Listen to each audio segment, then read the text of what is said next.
Focused on looking at the works of W. Eugene Smith. He was responsible for revolutionizing photojournalism and creating the now modern story style of editorial photo essays. He was a war correspondent during World War II and then went to work for Life magazine and Magnum Photos later on. His works highlighted a variety of different issues that he wanted the world to know about, including the atrocities of war, visual stories of American country doctors, and showcasing the devastating effects of Minamata disease. His work focuses on editorializing what he sees and telling a narrative with his photos. He spends extended periods of times with all of his subjects in order to capture full ranges of actions and emotions.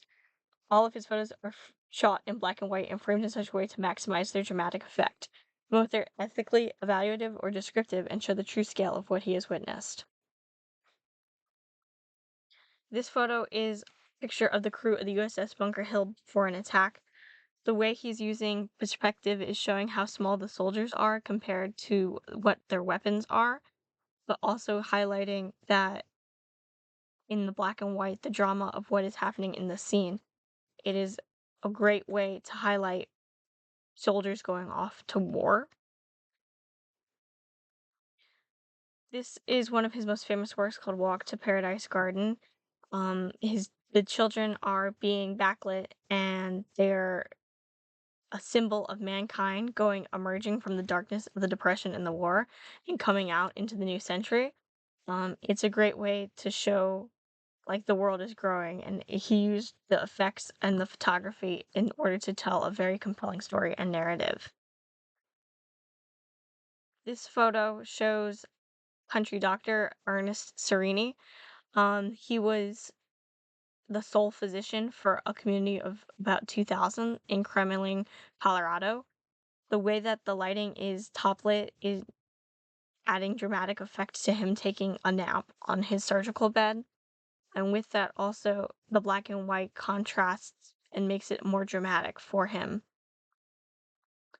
Um, the way that he's sleeping, it's just showing that how tired he is from having to keep all of the people in his community healthy and how hard of a job he's working, especially as the only provider.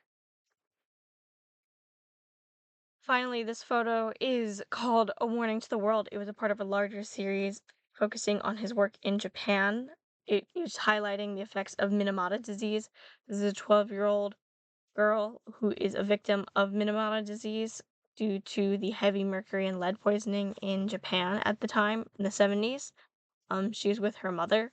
The way it is framed and shot and the way that it is in black and white is really capturing the tragedy of this disease, and it's making it more stark of a contrast. It's also devastating to see the effects of both on the child and in the background.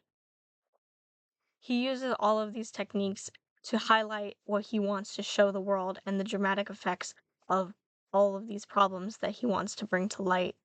With his work through photojournalism, he's being able to make a change with the stories and providing awareness and an outlet for others to be able to pick up the torch and keep causing for more change.